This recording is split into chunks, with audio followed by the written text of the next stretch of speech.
under the gray skies of Dutton, Alabama, where the red dirt road stained the shoes of anyone daring enough to walk through, Lila Bennett, a 22-year-old girl, lives a life that even the dry wind sweeping across the fields seemed to want to avoid. Dutton is not a place for dreams. This tiny town, nestled among low hills and barren cornfields, is a sad portrait of poverty. With a population of fewer than 300 people, most rely on erratic harvests and odd jobs that barely keep their families afloat. But for Lila, Dutton is not just about poverty. It's a prison without bars, where she is trapped by her own family. Lila didn't always have the heavy eyes she carries now. When she was 17, her mother, a gentle woman with a warm smile, like the spring sunshine, passed away from pneumonia that wasn't treated in time. The nearest hospital was over 40 miles from Dutton, and her family didn't have the money for a ride or medication. On the day her mother died, Lila sat by the bed, holding her frail hand tightly, tears falling silently as the last breath left the body of the woman she loved most. "You have to be strong, Lila," her mother whispered before closing her eyes. But how could she be strong when her entire world crumbled in just one night? Her father, Jack Ramsey, used to be a kind man. He was a hard-working farmer who could stand under the blazing 90-degree sun for 10 hours, tilling the parched land, just hoping to earn enough money to buy milk for Lila and her little brother. But the death of his wife transformed him into someone else. Jack started drinking, not the cheap bourbon from bars, but homemade moonshine, stored in old plastic jugs he hid under the bed. The alcohol not only stole his sobriety, but also snatched away the kindness in his heart. From a gentle father, Jack became a cruel alcoholic, ready to yell and lash out at anyone who dared to defy him. But the worst thing for Lila wasn't Jack. It was Dolores "Dolly" Ramsey, the woman Jack married just a year after her mother's death. Dolly stepped into their tiny wooden house with a fake smile and cold, sharp eyes like a knife. At 38, Dolly sported cheap, bleached blonde hair and a shrill voice that made Lila shudder every time she heard it. "I'm going to make this house a home," Dolly declared on her first day. But all she did was turn it into a hell. Dolly hated Lila from the very first glance. Maybe it was because Lila had deep brown eyes and long, shiny black hair just like her mother's, a vivid reminder of the woman Dolly could never replace. Lila's life became an endless string of long days filled with hard work and suffering. Every morning, as the sun peeked over the cornfields 2 miles from their home, Dolly would shout from the living room, "Lila, get up right now. Don't just lie there like a lazy pig." Lila would shuffle out of the thin mattress on the kitchen floor, where she had slept ever since Dolly took over her small room, and start her day. She had to walk half a mile to the nearby creek to fetch water, each heavy bucket weighing 5 gallons, her hands trembling as she carried them back home. Then she would start a fire and cook breakfast with the meager cornmeal that was left, while Dolly sat in the old armchair, eating and criticizing, "What kind of bland slop is this? No wonder no one wants you." After breakfast, Lila went out to the fields with Jack. He made her pull weeds, haul fertilizer, and harvest corn in the sweltering 95-degree heat, while he lounged under the shade of an oak tree, smoking and drinking. If she lagged behind, Jack would hurl a bottle of liquor at her, growling, "Hurry up, you useless brat. What do you think I'm keeping you around for?" On rainy days, when they couldn't work in the fields, Lila was trapped inside with Dolly. She piled a mountain of chores on her, sweeping the yard, hand-washing a heap of dirty clothes in a cracked plastic tub, and scrubbing the floor covered in red dust from Dutton soil. By evening, when Lila was completely worn out, Dolly would point to the corner of the kitchen. "Go to sleep. Don't even think about dinner. This house doesn't feed freeloaders." Lila didn't have a single minute to catch her breath. She was thin, her hands calloused, and her eyes always red from lack of sleep. The villagers of Dutton looked at her with pity as she trudged down the main road, her shoulders burdened by 2 heavy buckets of water. "Poor girl," they whispered behind her back. But no one dared to speak up. Jack Ramsey had become a terrifying figure, a drunk ready to lash out at anyone who dared to interfere in his affairs. Lila felt trapped, with no way out, no hope. She often stood by the small kitchen window at night, gazing up at the starry sky, whispering to herself, "Mom, what am I supposed to do?" But only the wind answered, carrying with it the biting chill of a life without escape. The days dragged on in a run-down wooden house in Dutton, Alabama, feeling like a never-ending nightmare for Lila Bennett. Every morning, as the weak sunlight filtered through cracks in the leaky roof, she was jolted awake by the piercing screams of Dolores Dolly Ramsey. "Lila, stop lying around like a lazy bum," Dolly shrieked, her voice slicing through the air like a knife. Lila quietly sat up from the tattered mattress on the kitchen floor, her feet numb from the cold seeping through the rotting wood. She didn't dare to argue. Fighting back would only make things worse. Once, when she had the nerve to ask why she wasn't getting breakfast, Dolly slapped her so hard that her cheeks swelled for 3 days.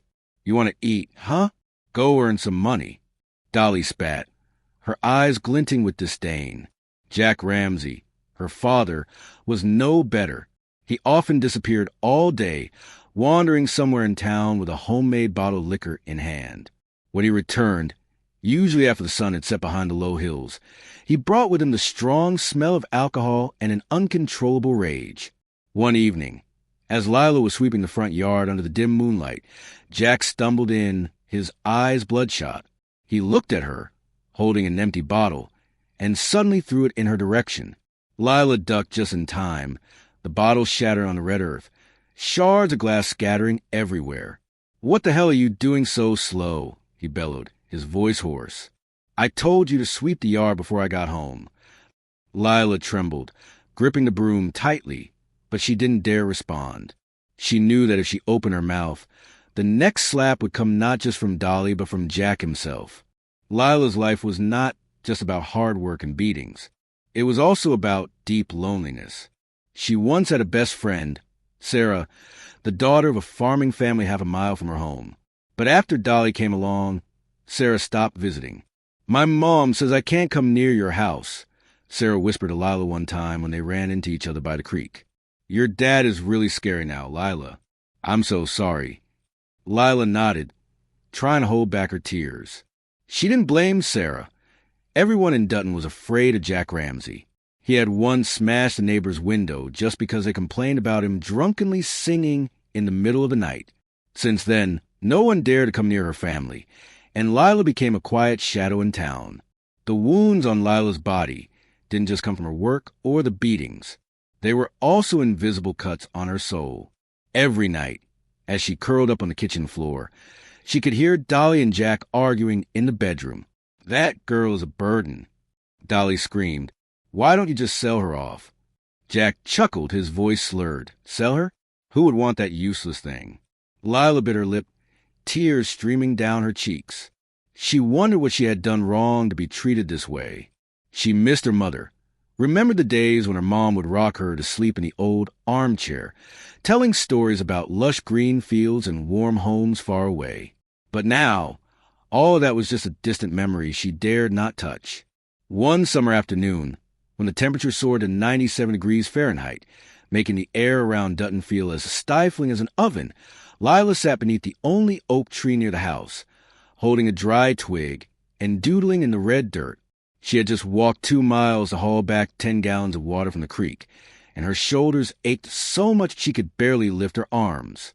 Dolly stepped out of the house, hands on her hips, looking at her with a scornful glare. "What are you doing just sitting there? Taking a break? You think you're a princess or something?" Lila looked up, her voice soft. "I just brought back water, Dolly. I'm so tired." Dolly scoffed and stepped closer. "Tired? I'm raising you to work, not to whine. Get up and go gather some firewood right now." Lila slowly stood up, her legs trembling, but she didn't dare argue. She knew that if she didn't obey, Dolly would tell Jack, and tonight she wouldn't just go to bed hungry. She'd get a beating too. As Lila trudged into the woods a mile from home to gather firewood, she paused by a large tree, leaning against its rough trunk, and cried. Tears fell to the red earth, soaking into the dry dust, leaving no trace behind. "Mom, I can't take it any more," she whispered, her voice choked with emotion. She looked up at the sky through the sparse leaves, hoping for some kind of miracle to happen. But all that answered her was the chirping of sparrows, mocking her despair. Lila wiped her tears, picked up a few dry branches, and turned to head home. Little did she know that in the days to come, her life would change forever. But before the light could arrive, darkness still weighed heavily on her thin shoulders. Dutton is not a place for hope, and Lila Bennett, with her callous hands and a bleeding heart, is a living testament to that. She has no idea that fate is waiting, hidden in the form of a stranger, ready to pull her out of this hell. But now, in the scorching heat of Alabama and under the cruelty of Jack and Dolly, Lila can only survive each day, each hour, with pain as her only companion.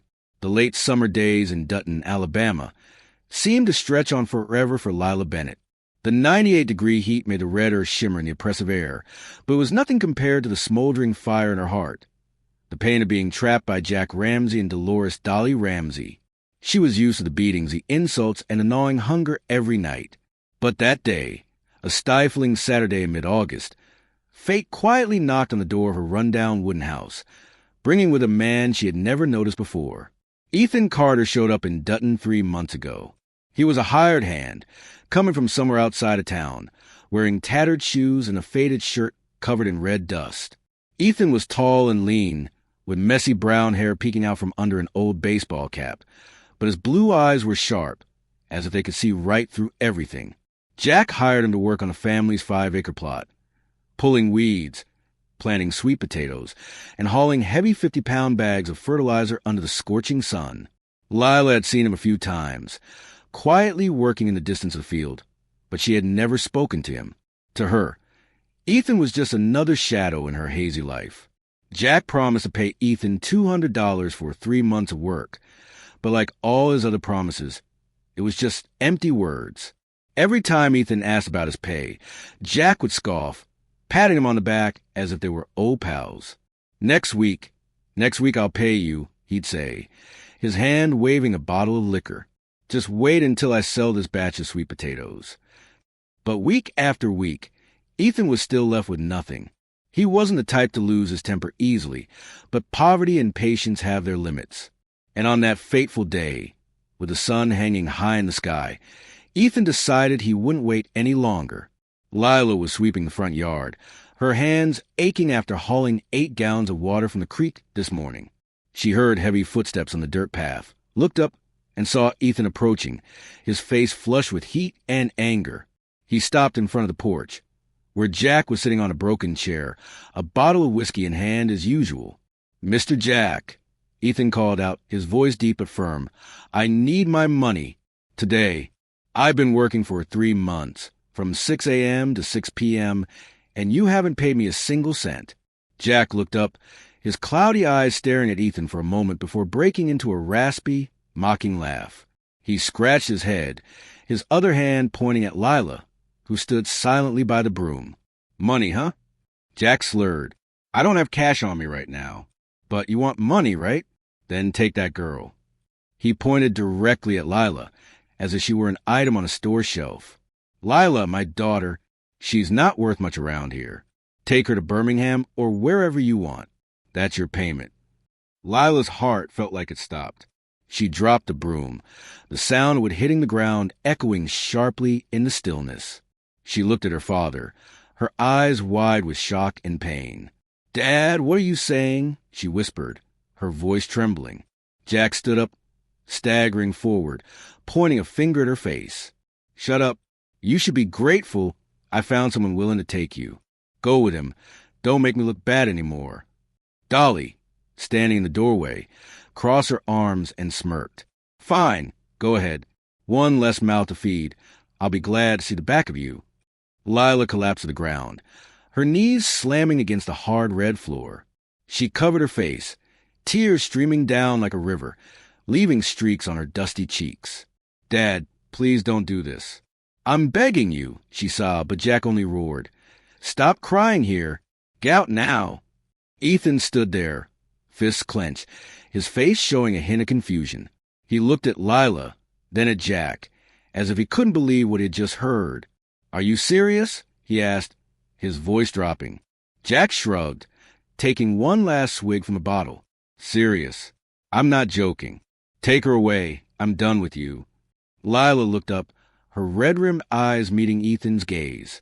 She had no idea who he was, or what he would do to her. All that filled her mind was fear.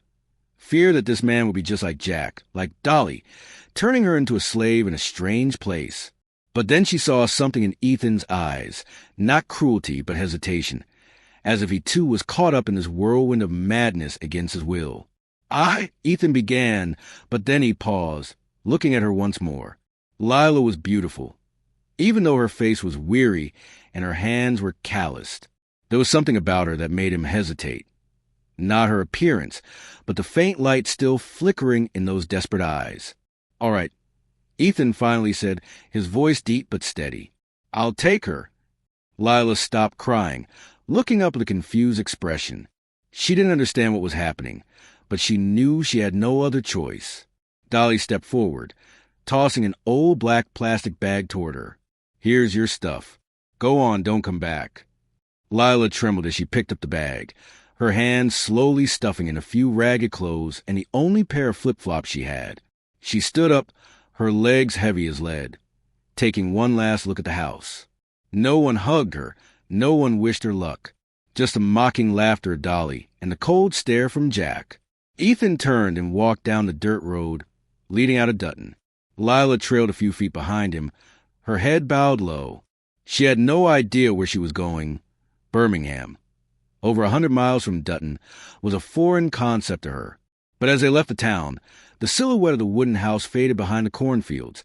Lila felt a strange, cool breeze sweep over her. It didn't erase the pain in her heart, but it whispered that, whether good or bad, her life had just turned a new page. Ethan walked ahead silent, his broad shoulders blocking the last rays of the setting sun. Lila didn't know who he was, but in that moment, she could only wish for one thing.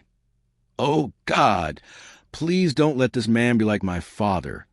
More than 100 miles away from Dutton, Alabama, Lila Bennett huddled on the rickety old bus, clutching a black plastic bag that held her entire life.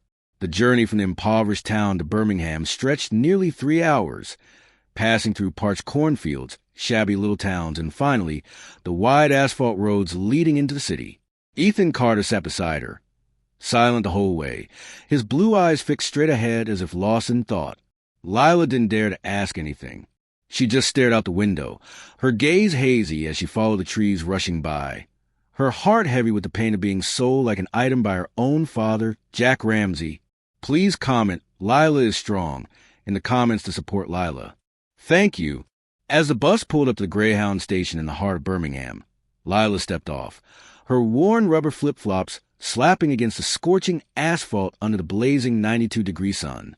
The city unfolded before her like a whole new world, towering skyscrapers reaching for the sky, cars zooming by with blaring horns, and a bustling crowd streaming along the sidewalks. The noise flooded her ears, drowning out the pounding of her heart in her chest. Lila had never left Dutton, never seen a place so crowded and foreign. She clutched her bag tighter, feeling like a lost fawn in a concrete jungle. Ethan waved for a yellow 3-wheeled taxi, a cheap ride that's popular around here, and signaled for Lila to get in. "Let's go," he said briefly, his voice low but not harsh. Lila climbed in, sitting snugly in a corner, her eyes still glued to the outside. The vehicle zipped through the bustling streets and gradually turned into a quieter area on the outskirts of Birmingham. After 20 minutes, they stopped in front of a large black iron gate, at least 8 feet high, surrounding a spacious piece of land. Ethan paid the driver $5, then stepped out and lightly knocked on the gate. A click echoed, and the gate slowly swung open, revealing a scene that left Lila speechless. In front of her stood a large white house, looking like it had stepped right out of a home decor magazine. The bright red roof gleamed in the sunlight. The glass windows sparkled, and the stone pathway was lined with vibrant red rose bushes. In the corner of the yard, a tiny fountain sprayed shimmering droplets, creating a gentle, soothing sound. The expanse of property, at least half an acre, was so clean and tidy that Lila could hardly believe it was real. She stood frozen, her feet seemingly glued to the ground, her hands still clutching the black plastic bag that now felt more out of place than ever. Ethan led her through the main yard, not entering the big house, but taking a small gravel path that led to the back. There stood a smaller outbuilding, known as the boys' quarters in this area, a kind of house for staff or temporary guests. The place had just one bedroom, a tiny living room, a little kitchenette, and a bathroom with a simple shower. Ethan opened the door, stepped inside, and turned back to look at Lila. "This is where I stay," he said, a slight smile tugging at the corners of his mouth. "And now it's your place, too." Lila stepped inside, her eyes wide as she looked around. The small house was surprisingly clean. The wooden floor gleamed, not a speck of dust in sight. A single bed was tucked in the corner, covered with a light blue blanket that had no wrinkles. In the kitchen corner, there was a small table with a kettle and a few white porcelain bowls on top. The bathroom had white tile floors, a tiny sink, and a wall-mounted mirror. For Lila, this place was not just a house. It was a palace, back in Dutton. She slept on the cold kitchen floor, beneath a leaky roof whenever it rained. But here, she had a roof that didn't leak, a locked door, and a real bed. She stood still, her hands trembling, unsure what to say. Ethan sat down on the wooden chair in the living room, looking at her with an unreadable expression. "I just got hired as a security guard here a few days ago," he explained in a flat tone. "The homeowner is a kind old lady. She lets me stay here for free as long as I keep the property safe." He nodded toward the big house. "She lives there with her son. She said I could stay here as long as I want, as long as I do my job well." Lila nodded slowly, still in shock. She set the plastic bag down on the floor and walked over to the small window in the bedroom. Through the glass, she saw the sunlight streaming down on the flower beds outside, beautiful like a painting. "Really?" she asked, her voice soft, as if she were afraid that speaking too loudly would shatter this dream. Ethan nodded. "Really, just stay here. I'm not going to force you to do anything." He stood up, walked outside, leaving Lila alone in the quiet room. Lila sat down on the edge of the bed, her hand brushing against the soft blanket. For the first time in years, she felt a flicker of peace creeping into her heart. This place was nothing like Dutton. There were no shouts from Jack, no disdainful glares from Dolly. But she was still scared. Who was Ethan? How would he treat her? She didn't know. But as the evening sunlight streamed through the window, bathing the room in a warm golden hue, Lila whispered to herself, "If this is God's will, then let it come."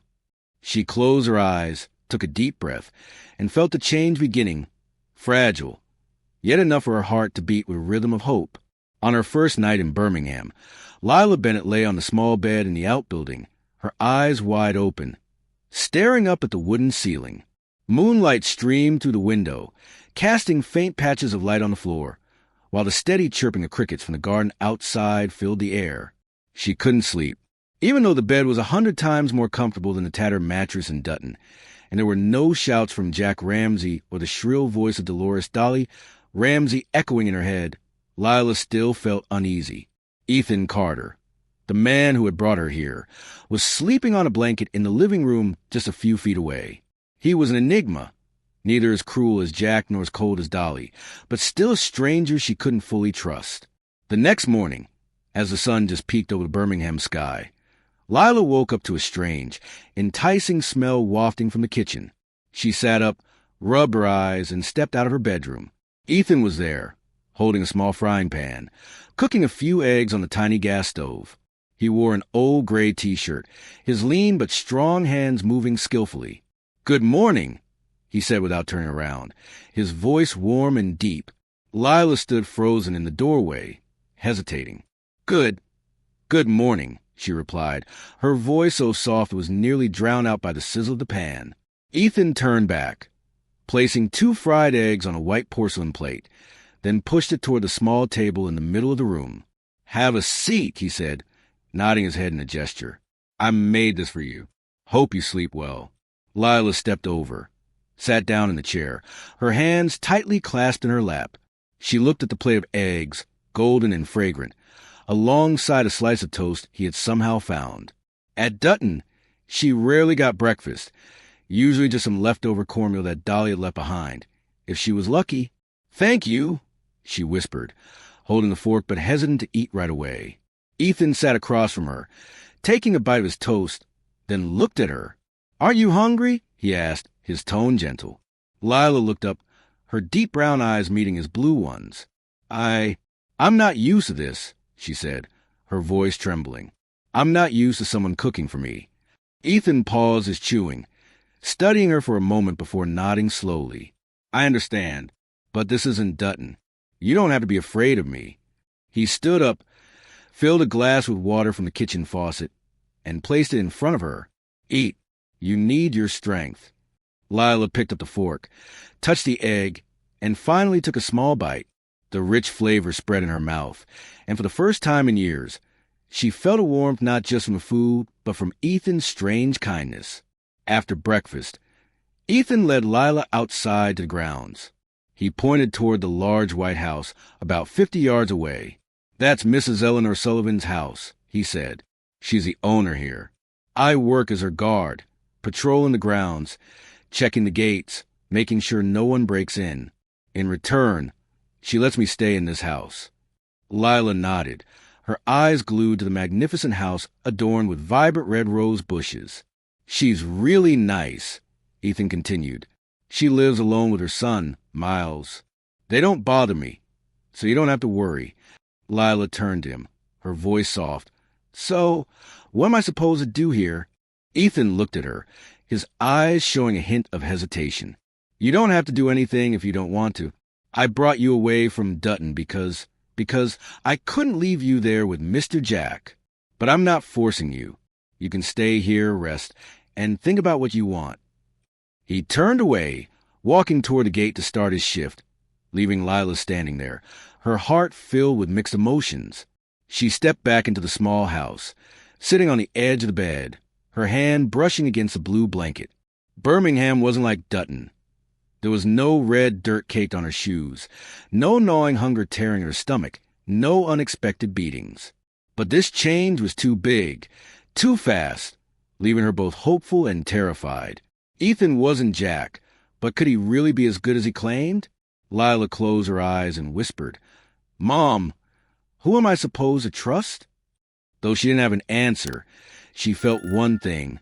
For the first time in years, she had a place to breathe and maybe, just maybe, a chance to live.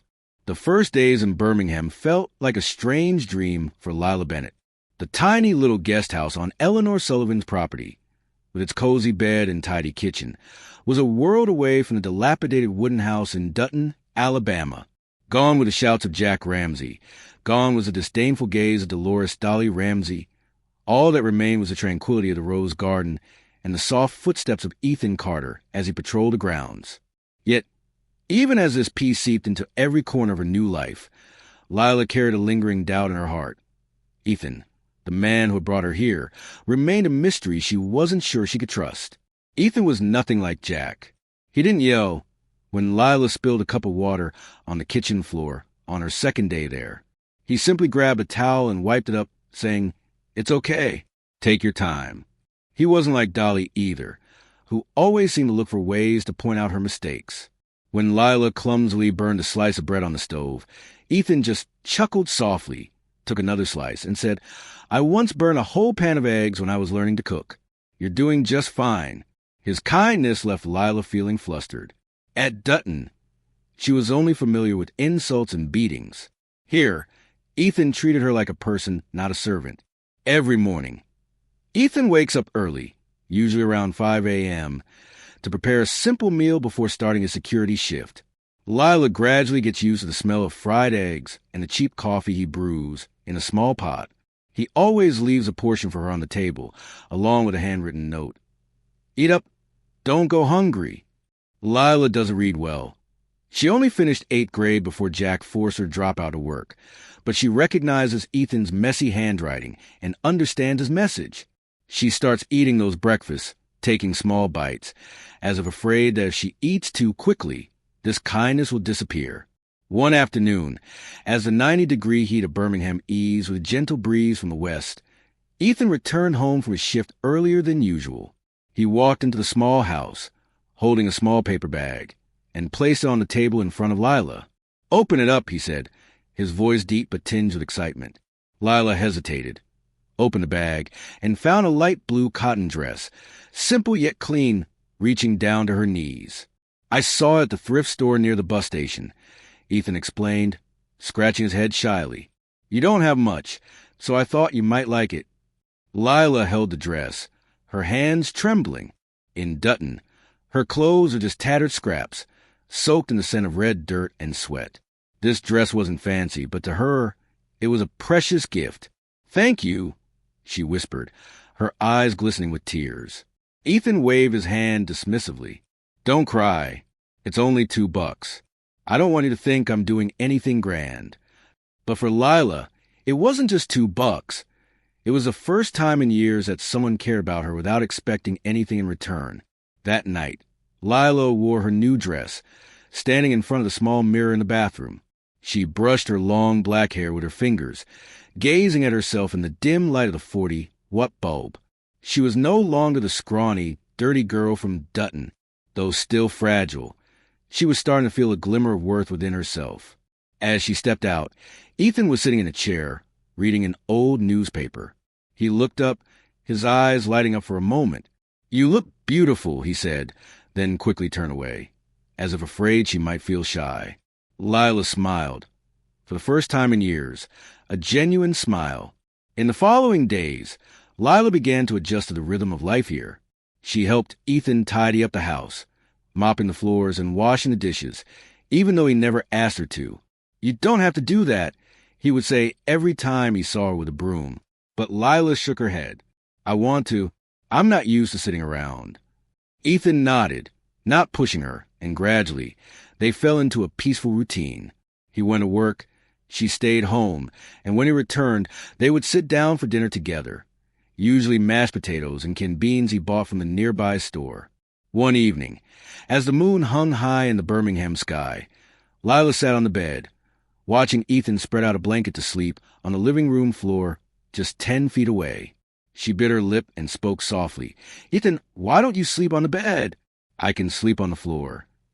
Ethan turned around, his blue eyes meeting hers in the dim light. "No," he said firmly. "You need to rest. I'm used to sleeping on the floor. Don't worry." Lila fell silent, but inside her, a strange feeling began to blossom. Not love, not yet, but respect. Ethan didn't pressure her, didn't demand anything from her. Even though Jack had assigned her to him like a debt, he gave her space, time, and that made her heart, which had been frozen for so long, start to thaw little by little. The following weeks in Birmingham flowed by like a quiet river, carrying with it a peace that Lila Bennett had never dared to dream of. The tiny outbuilding on Eleanor Sullivan's property became her sanctuary, a place where the gentle breeze rustling through the rose garden replaced the growl of Jack Ramsay, and the morning scent of coffee from Ethan Carter erased the memories of the hungry days in Dutton, Alabama. Lila gradually adjusted to her new rhythm of life. No more hauling water 2 miles in the sweltering 95-degree heat. No more sweeping the yard while rain dripped through the wooden roof. But what changed her the most wasn't the house. It was Ethan. Ethan was unlike anyone Lila had ever met. He worked hard, leaving home at 6 a.m. to patrol the half-acre property, checking the iron gate, fixing the fence, and sometimes standing under the blazing 93-degree sun to mow Mrs. Sullivan's lawn. When he returned, usually at sunset behind the distant buildings of Birmingham, he always carried a tired but genuine smile. He never yelled at Lila, never forced her to do anything against her will.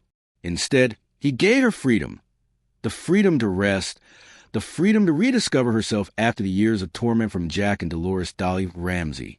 One evening, as the first rain of September poured down in Birmingham, Lila sat on the couch in the living room, holding a warm cup of water that Ethan had made for her. He sat across from her on the floor, fiddling with a small broken flashlight. The rain tapped steadily on the roof, creating a gentle melody. Lila watched him, her deep brown eyes flickering with curiosity. "Ethan," she spoke up, her voice soft yet clear, "why are you so nice to me?" Ethan paused, looking up at her. The light from the 40-watt bulb hanging on the wall illuminated his face, highlighting his sharp blue eyes. "What do you mean?" he asked, his tone deep. Lila bit her lip, her hand gripping the cup of water tightly. "My father, he gave me to you like I was some kind of debt. Most men would want something from me. But you don't. You give me food, a place to stay, even buy me dresses. Why don't you ask for anything in return?" Ethan set the flashlight down, sat up straight, and looked at her for a long moment. Then he sighed, his voice slow. "Lila, I'm not that kind of man. I saw you at Dutton. The way Mr. Jack treated you. The way Mrs. Dolly looked at you like you were trash. I couldn't leave you there. But I didn't take you away to turn you into a slave or anything like that. I want you to live, to breathe." His words were like a cool breeze sweeping through Lila's heart, soothing the invisible scars she carried from Dutton. She bowed her head, tears silently falling into her glass of water. "I'm not used to this," she whispered. "I always thought men only took, like my father." Ethan stood up, stepping closer but not touching her, just a few feet away. "I'm not Jack," he said firmly. "I never want to hurt you. You have the right to choose, Lila. If one day you want to leave, I won't stop you." Lila looked up, her eyes red and puffy as she gazed at him. For the first time, she felt the sincerity in his voice, in his eyes. It wasn't just empty promises. It was a commitment. And from that moment on, a tiny seed began to sprout in her heart. Not love, not yet, but trust. Ethan didn't just offer her a roof over her head. He gave her respect, something she had never received from anyone before. In the days that followed, their relationship grew closer, yet still maintained a gentle distance. Ethan began to share snippets of his life with Lila. Brief stories about his childhood in a small town in Alabama, about the days he toiled in the fields to earn every single dollar. Lila also opened up, telling him about her mother, about the evenings when she would sing lullabies to her before passing away. They sat together on the porch, a few feet apart, watching the sunset paint the garden in golden hues. "Do you have a voice like your mother's?" Ethan asked one time, a rare smile spreading across his face. Lila blushed and shook her head. "I don't know how to sing, but I remember my mom sang beautifully." One night, as Lila lay in bed, she heard Ethan coughing from the living room. She sat up, stepped out, and found him curled up in a blanket on the floor, his forehead dotted with sweat, even though it was a cool 70 degrees. "What's wrong?" she asked, worry creeping into her voice. Ethan gave a weak smile. "Just a little cold. I'll be fine." Lila didn't say anything, turned back to the kitchen, heated up a cup of warm water, and brought it to him. "Drink this," she said, her tone soft yet firm. Ethan looked at her, surprised, then took the cup and sipped it slowly. "Thank you," he whispered. Lila smiled, for the first time taking the initiative to sit close to him, just 2 feet away. "You've taken care of me. Now it's my turn." That night, while Ethan slept soundly on the floor, Lila lay on the bed, staring at the ceiling. Her heart raced faster than usual. She didn't know what this feeling was, but she knew one thing. Ethan wasn't just the one who saved her from Dutton. He was the one teaching her how to trust again, how to feel again. And deep down, she was starting to want to stay, not because she had to, but because she wanted to. The days in Birmingham had changed Lila Bennett in ways she never expected. After more than a month living in the tiny guest house on Eleanor Sullivan's property, she began to feel a true sense of peace, not just from the leak-free roof or the cozy bed, but from the kindness of Ethan Carter, the man who had pulled her out of the hell that was Dutton, Alabama. Their relationship wasn't rushed or loud. It was more like a small, smoldering fire nurtured by respect and simple moments. Fried egg breakfast, stories under the sunset, and rare but genuine smiles. But life, as Lila was slowly realizing, never stays calm for too long. On a crisp October morning, as the 88-degree heat of Birmingham eased with a cool breeze from the east, Ethan stepped into the outbuilding with an unusual expression. He had just returned from his morning rounds, holding a small piece of paper. "Lila," he called, his voice deep but tinged with excitement. "Mrs. Sullivan wants to see you. She asked me to take you to the main house right now." Lila was wiping down the kitchen table, her hand pausing mid-motion. She looked up, her brown eyes wide. "See me? For what?" Ethan shrugged, a light smile spreading across his face. "I don't know, but she's a good person. Come on, with that green dress I got you. You look great." Lila nodded, her heart pounding. She ran into the bedroom, slipping on the light blue cotton dress, the first gift Ethan had ever given her, and ran her fingers through her long black hair. Looking at herself in the mirror, she saw a different Lila, not the skinny, desperate girl from Dutton anymore, but a woman who was rediscovering herself. As she stepped out, Ethan nodded in approval. "You look beautiful," he said, then led her down the 50-yard gravel path to the large white house. The 8-foot-tall black wooden door of the main house swung open, revealing Eleanor Sullivan, a woman in her 60s with neatly pinned silver hair and gentle blue eyes. She wore an elegant beige dress that radiated sophistication without being aloof.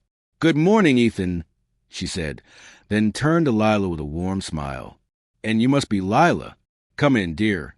Lila stepped inside, her legs trembling on the glossy wooden floor of the living room. Inside, everything was so lavish that she felt hesitant to touch anything. The red velvet sofa, the crystal chandelier hanging overhead, and the large paintings adorning the walls. She felt out of place in her $2 dress amidst such opulence. Eleanor invited Lila to sit down on the sofa, then took a seat across from her, her hands clasped together. "Ethan has told me about you," she began, her voice soft like a gentle breeze. "About how you come from Dutton, about the struggles you faced. I'm so sorry to hear that." Lila looked down, unsure what to say. Eleanor continued, "I've seen you here for a few weeks now, helping Ethan clean up and cook. You have such skilled hands, and Ethan says you cook wonderfully." Lila blushed and whispered, "I'm just doing what I know how to do, ma'am." Eleanor smiled, a smile that lit up her face. "Don't call me ma'am.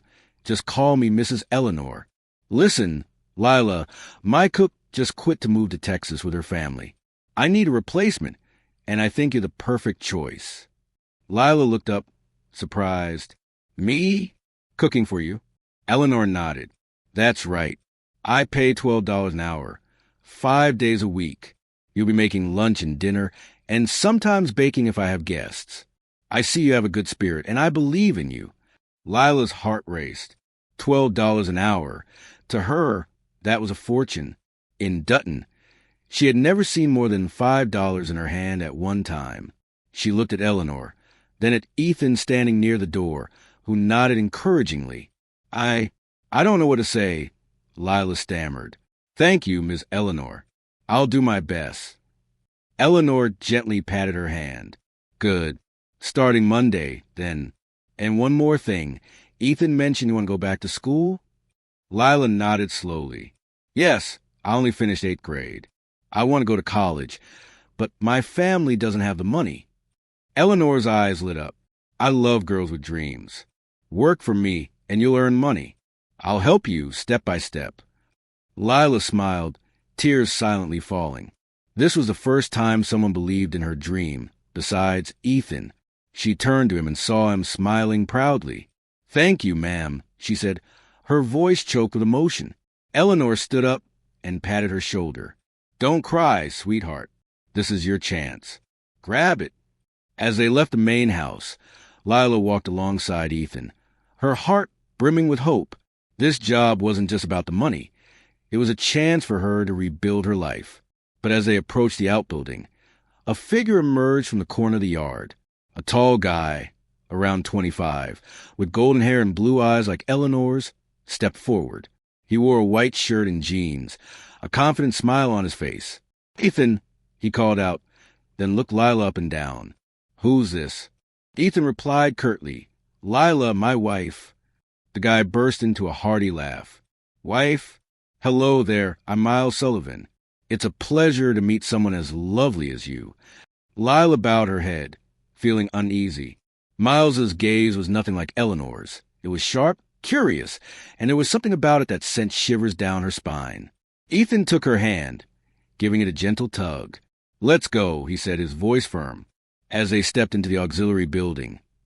Lila couldn't shake the feeling that Miles Sullivan had just introduced a new challenge, a challenge she wasn't ready to face.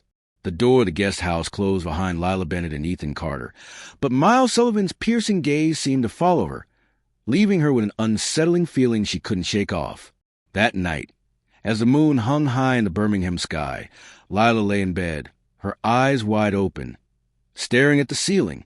Outside, the sound of the wind rustling through the rose garden was steady, but inside her, a small storm was brewing.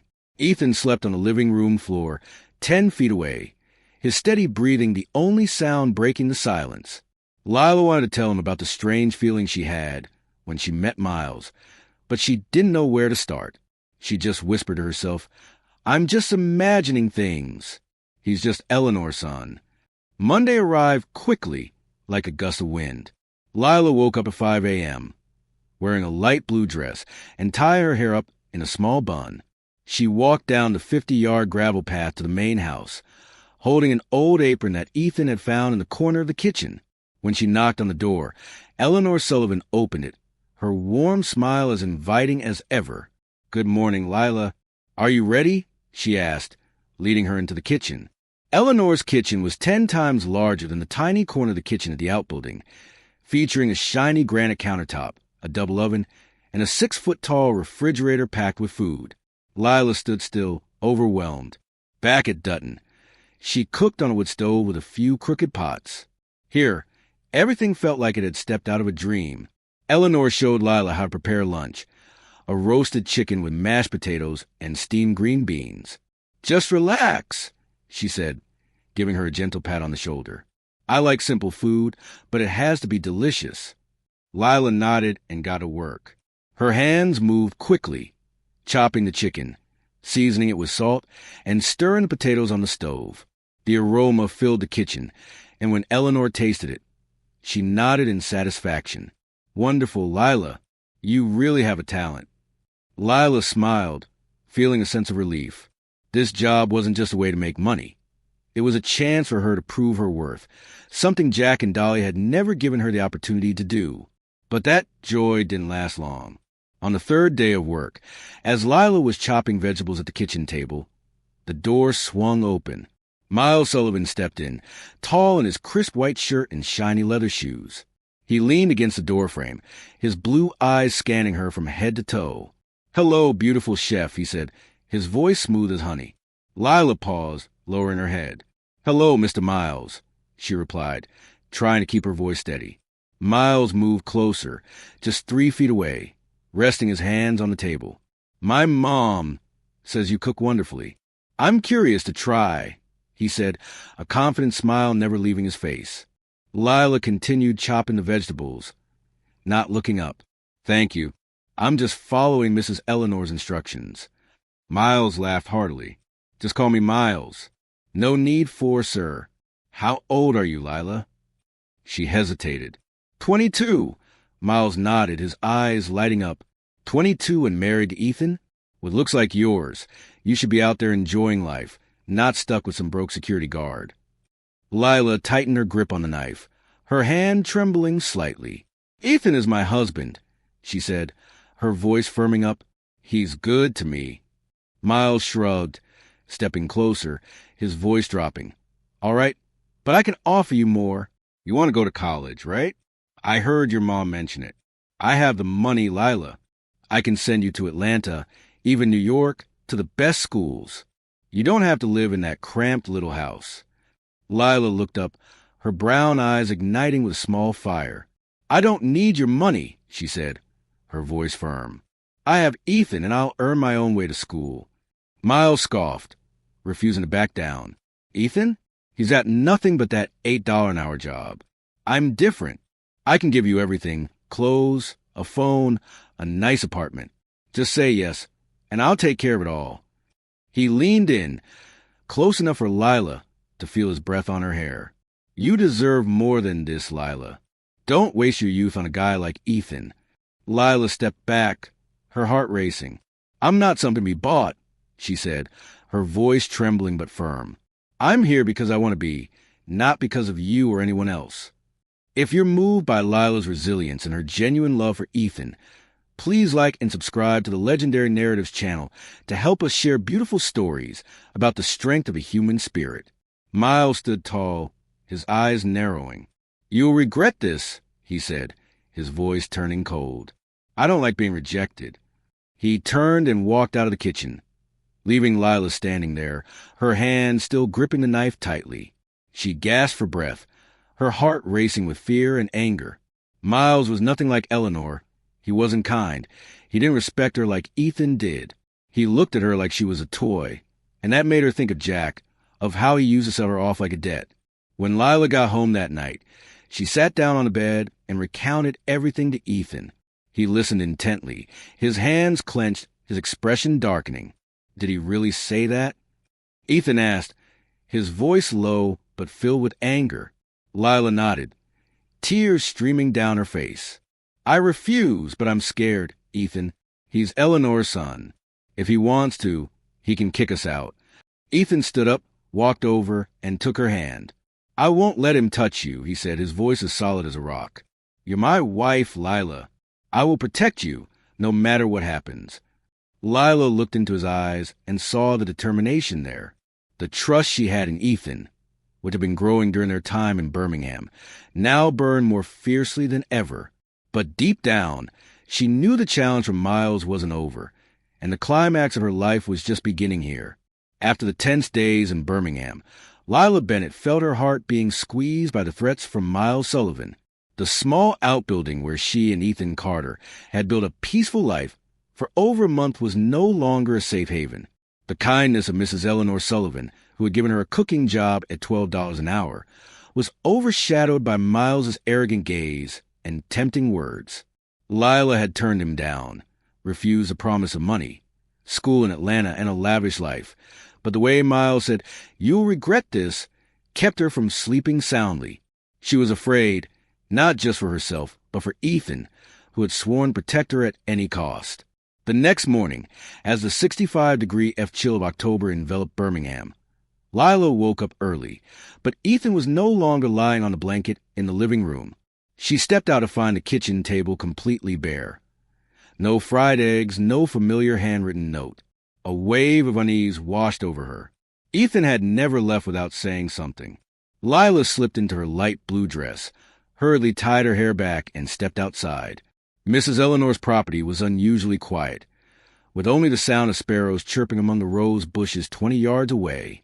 She walked along the gravel path, intending to head to the main house to start her work, but when she arrived, she saw Ethan standing at the door, talking to Eleanor. His voice was deep yet sharp, as if he were arguing. Lila stopped, hiding behind a bush 10 feet away, not wanting to interrupt. She heard Eleanor say, "Ethan, you have to be honest with her. You can't keep hiding this." Ethan shook his head, his hands clenched tight. "Mom, I'm not ready. She just started to trust me. If I tell her now, she'll think I've been lying to her." Lila furrowed her brow, her heart pounding. "Mom?" Ethan just called Eleanor Mom. She stepped out, unable to hold back. "Ethan, what's going on?" she asked, her voice trembling. Both Ethan and Eleanor turned, their faces showing a hint of panic. Eleanor spoke first, her voice gentle. "Lila, come inside. We need to talk."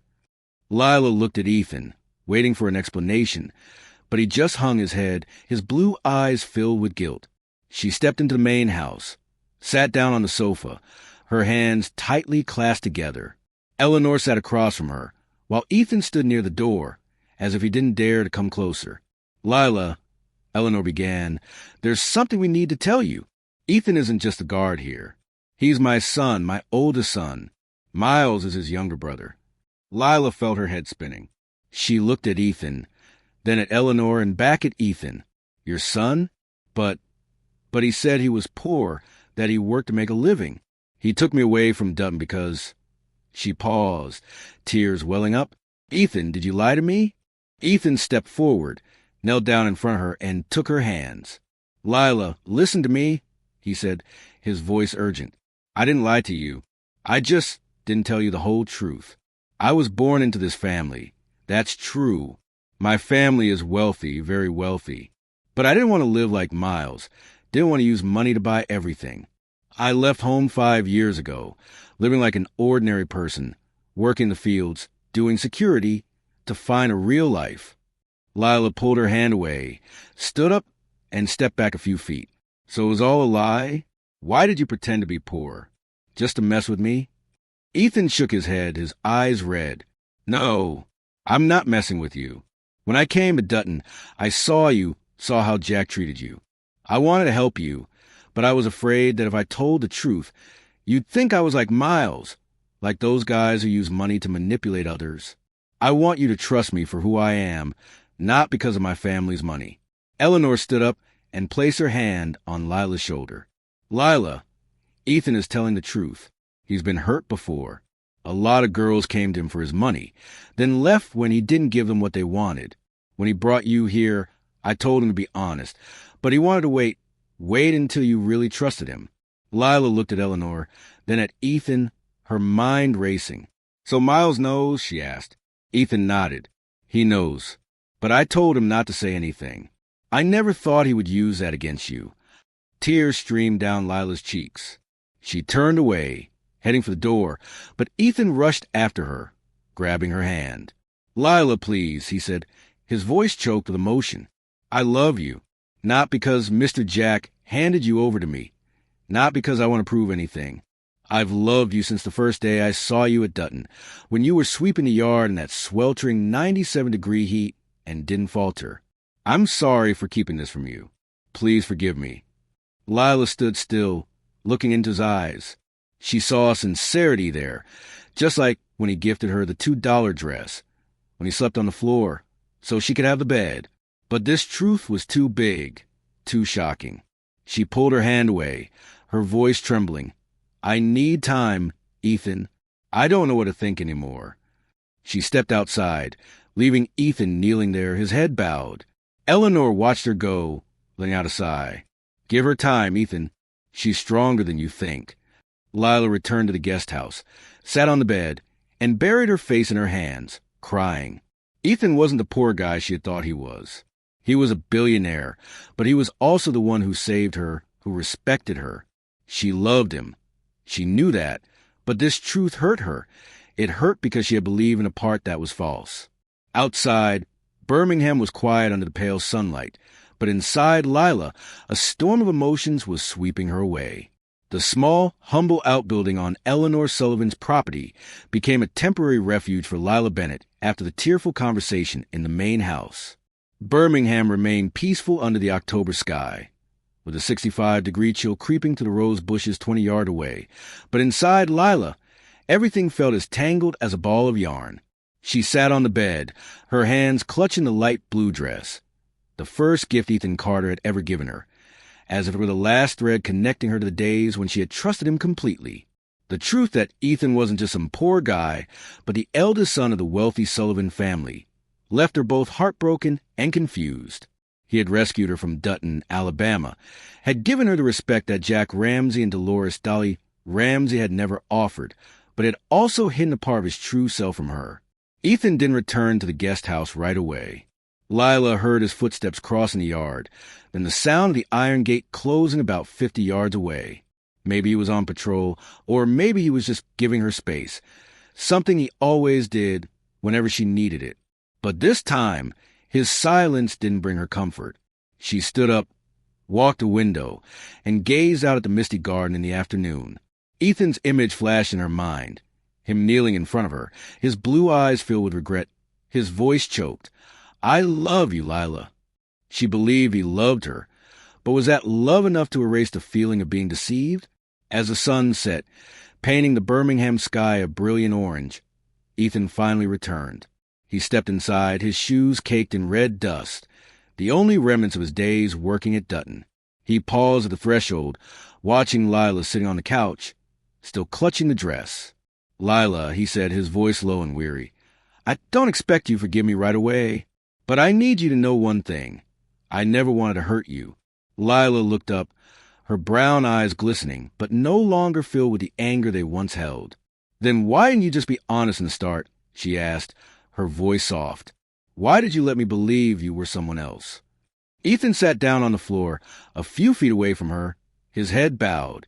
Because I'm scared, he admitted. I grew up with money, Lila, but it didn't bring happiness. I watched Miles use money to buy everything.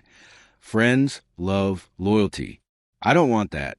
When I left home, I wanted to live authentically, to know who would be there for me, because of me, not because of my mother's fortune. Then I met you at Dutton. You're strong, Lila, stronger than anyone I've ever met.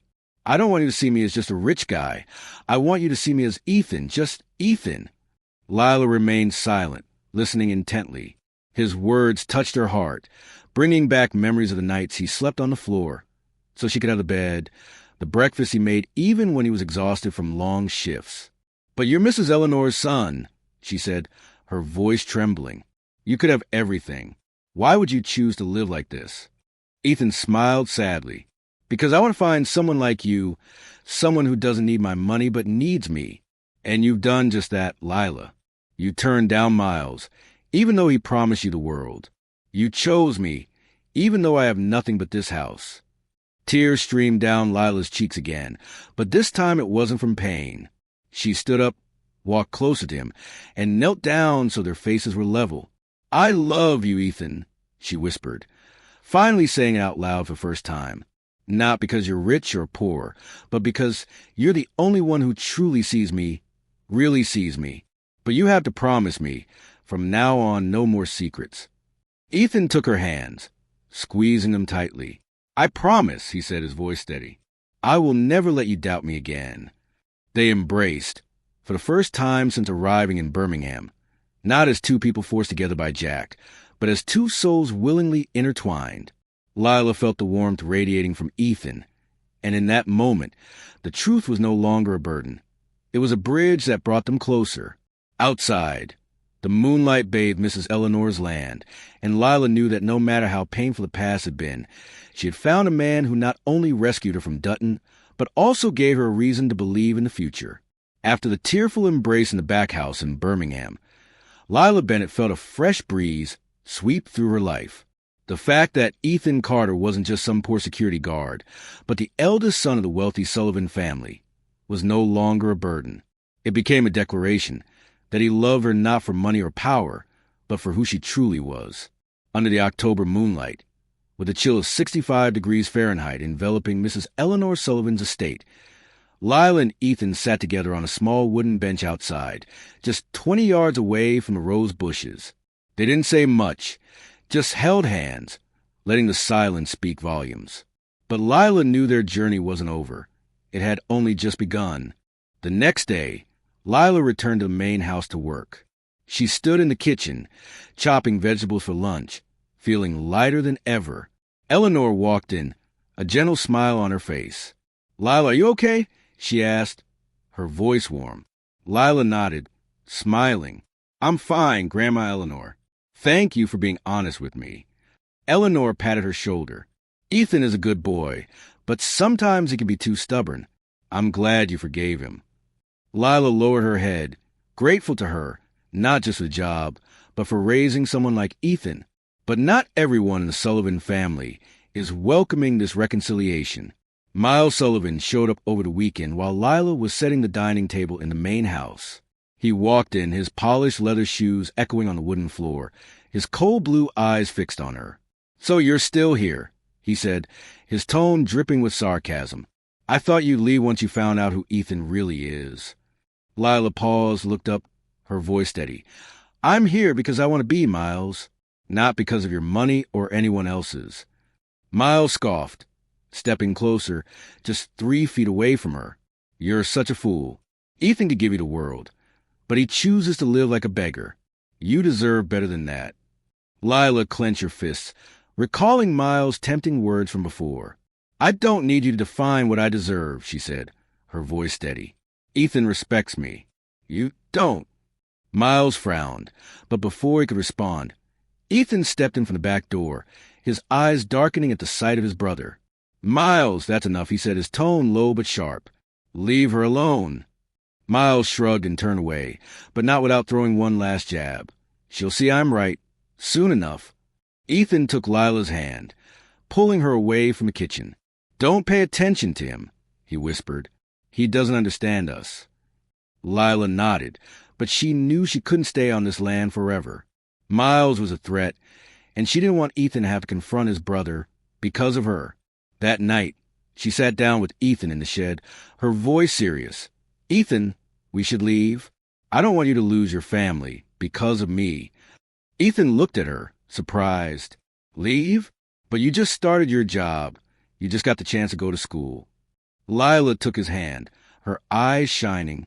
"I don't need to be here to do that. We could rent a small place in Birmingham. Start over. I'll work. You will too. We'll build everything ourselves. Ethan fell silent for a moment, then smiled. Do you really want this?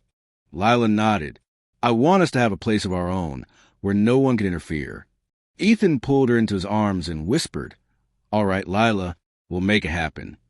2 days later, they found a small apartment just 2 miles from downtown Birmingham, costing $600 a month. It had only one bedroom, a tiny kitchenette, and a cramped bathroom, but for Lila, it was paradise. They moved in, bringing along just a few belongings, a green dress, an old frying pan, and their faith in each other.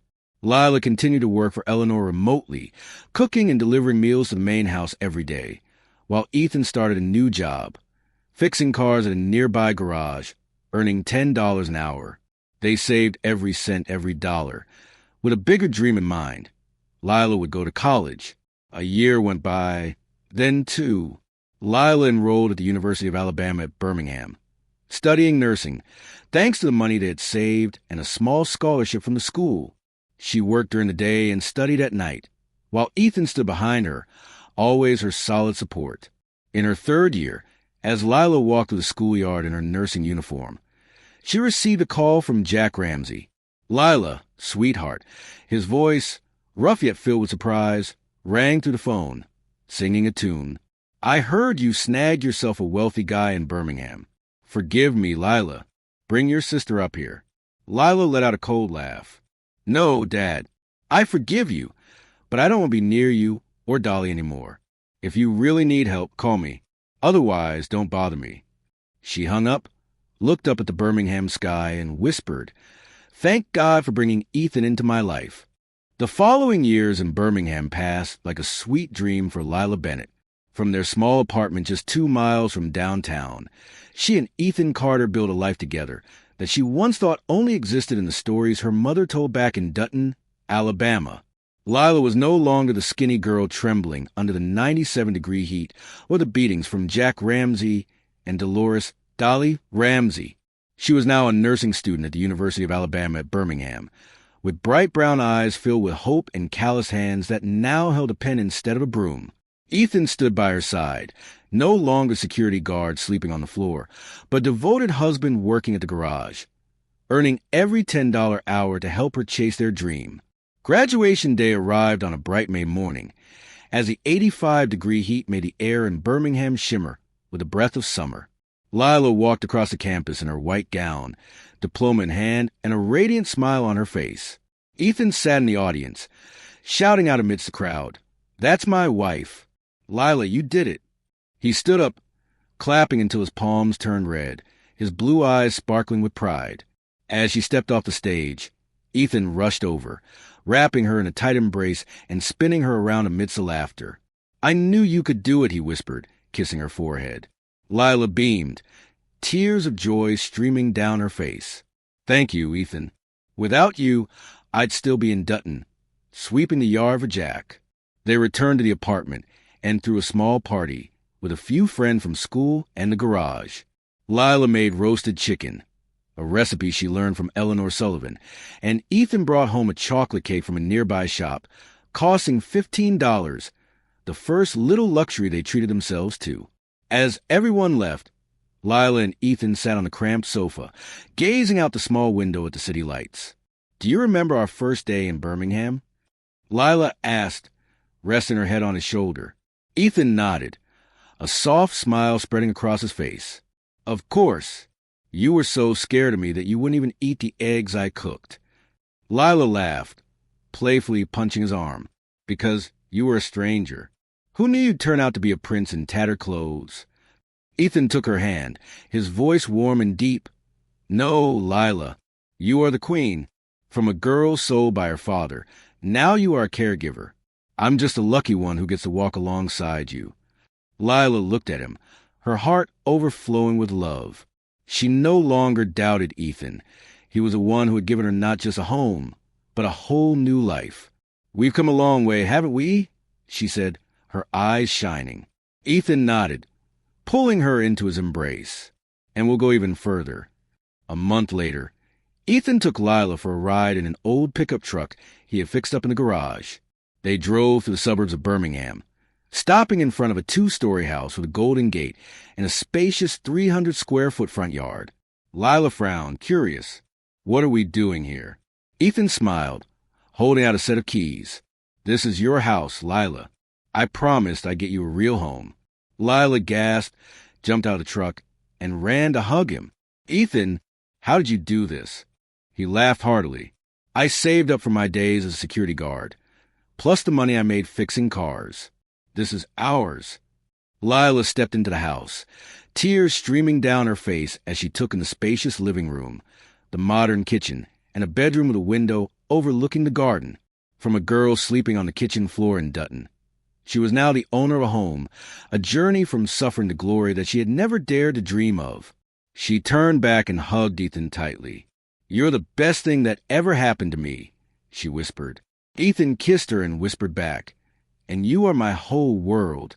The 2-story house with the golden gate on the outskirts of Birmingham became a symbol of victory for Lila Bennett and Ethan Carter.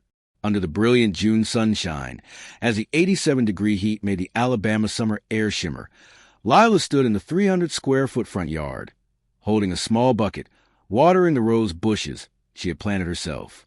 Her long black hair was tied up high. Her brown eyes sparkled with joy, and her crisp white nursing uniform had been swapped for a simple T-shirt. Inside the house, Ethan was repainting the living room wall, his voice softly rising through the open door, singing an old folk song he had learned from his days working in the fields. The journey from Dutton to Birmingham was an easy one. Lila vividly remembers the days she knelt in the red dirt, tears streaming down her face as Jack Ramsey sold her to Ethan like she was a debt. She recalls a cold night spent sleeping on the kitchen floor, Dolores Dolly Ramsey screams echoing in her mind. But now, as she looks at her home, with its modern kitchen, cozy bedroom, and a life of freedom, she understands that every bit of suffering had its purpose.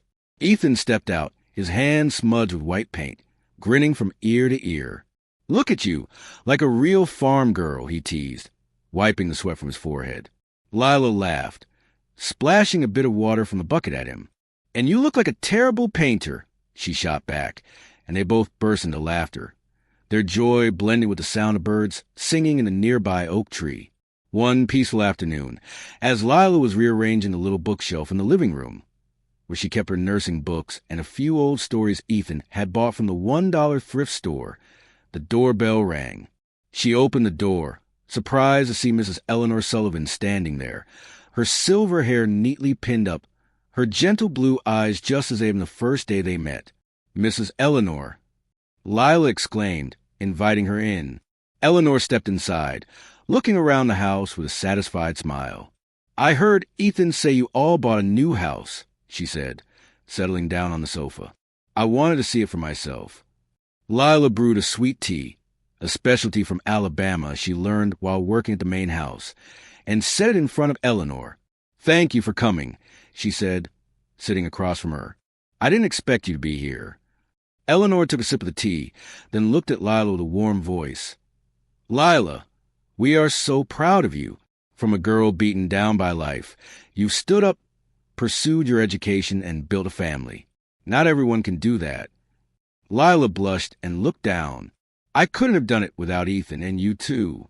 You gave me a job, you gave me a chance." Eleanor shook her head and set her cup of tea down.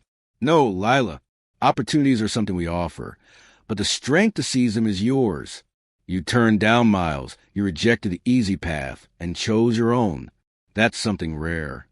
Lila smiled, recalling the proud look in Miles Sullivan's eyes and how she had stood firm against his temptations.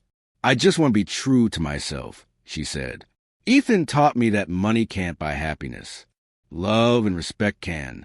Ethan walked in from the kitchen, wiping paint off his hands, and sat down next to Lila. "Mom was right," he said, taking her hand. "You're the strongest person I've ever met, Lila." Eleanor looked at them, her eyes shining.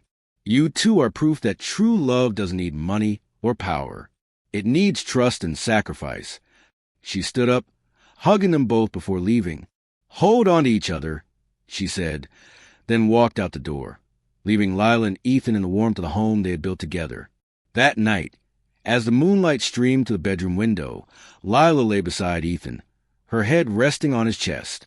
She whispered, "You know, I used to think I was nothing. Jack and Dolly made me believe I didn't deserve anything good. But you've changed all that." Ethan brushed her hair back, his voice deep and soothing. "You've always deserved it, Lila. You just needed someone to remind you of that." Lila smiled, closed her eyes. "Thank you for being that person." From the days of being abandoned in Dutton to the dream home in Birmingham, Lila learned one thing. Life doesn't define you by where you start, but by what you choose to become. She chose Ethan, chose trust, and chose herself. Ethan kissed her forehead and whispered, "We did it, Lila.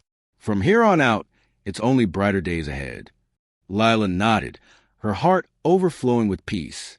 Their journey wasn't just a story of overcoming hardship.